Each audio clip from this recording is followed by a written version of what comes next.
बरसात का मौसम था। आसमान पर काले बादल मंडरा रहे थे और बिजली की गड़गड़ाहट पूरे गांव में गूंज रही थी। धनपुर गांव की गलियों में अजीब सा सन्नाटा पसरा था।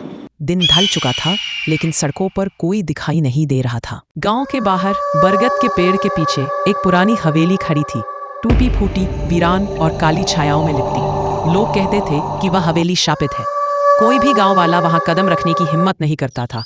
बुजुर्गों की माने तो उस हवेली में एक औरत की आत्मा भटकती है, जिसकी मौत कई साल पहले रहस्यमयी हालात में हुई थी। गांव के बाहर बरगद के पेड़ के पीछे एक पुरानी हवेली खड़ी थी, टूटी फूटी, वीरान और काली छायाओं में लिपटी। लोग कहते थे कि वह हवेली शापित है।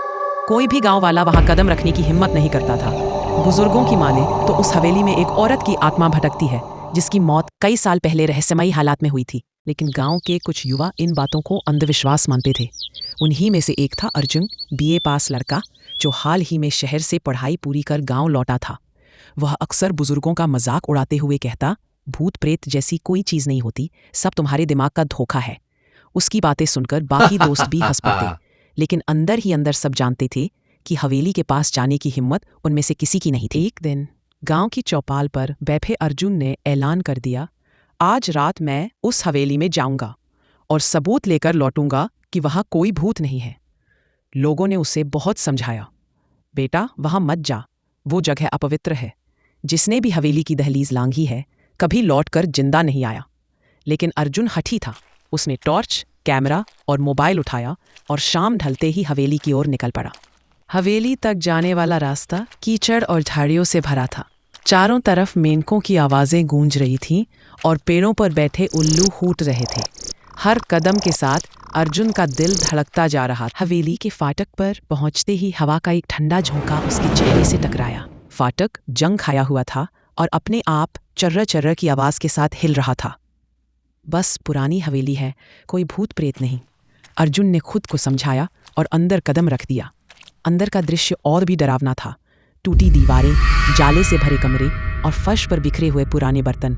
अर्जुन ने कैमरा निकाला और रिकॉर्डिंग चालू कर दी। देखो दोस्तों, ये वही हवेली है जिससे सब डरते हैं, लेकिन यहाँ कुछ नहीं है, सिर्फ वीरानी और अंधेर। उसी वक्त अचानक ऊपर की मंजिल से किसी के तेज कदमों की आवाज आई। ठक ठक ठक। अर्जुन चौंक गया। उसने टॉर्च ऊपर घुमाई, लेकिन वहां कुछ नहीं था। वह जोर से बोला, कौन है वहां? सामने आओ। जवाब में सन्नाटा। फिर अचानक सीढ़ियां चढ़कर ऊपर पहुंचा। ऊपर का कमरा अजीब ठंडा था, जैसे किसी ने बर्फ रख दी हो। दीवार पर पुराने खून जैसे दाग थे। बीच में एक टूटी चारपाई पड़ी थी। अर्जुन का कैमरा अपने आप बंद हो गया। मोबाइल में लो बैटरी की चेतावनी आई, जबकि वह पूरी तरह चार्ज था। तभी उसे खिड़की के पास हल्की सी सरसराहट सुनाई दी।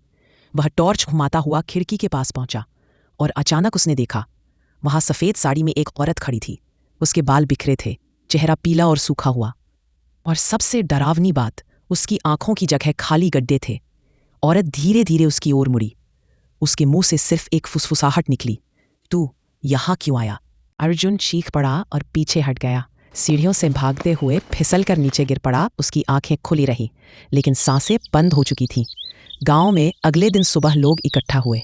हवेली के बाहर अर्जुन की लाश पड़ी थी, चेहरा खौफ से जम चुका था। लोग बुदबुदा रहे थे, हमने कहा था वो हवेली शापित है। लेकिन यह तो बस शुरुआत थी, क्योंकि अर्जुन की आत्मा अब हवेली में कैद हो चुकी थी।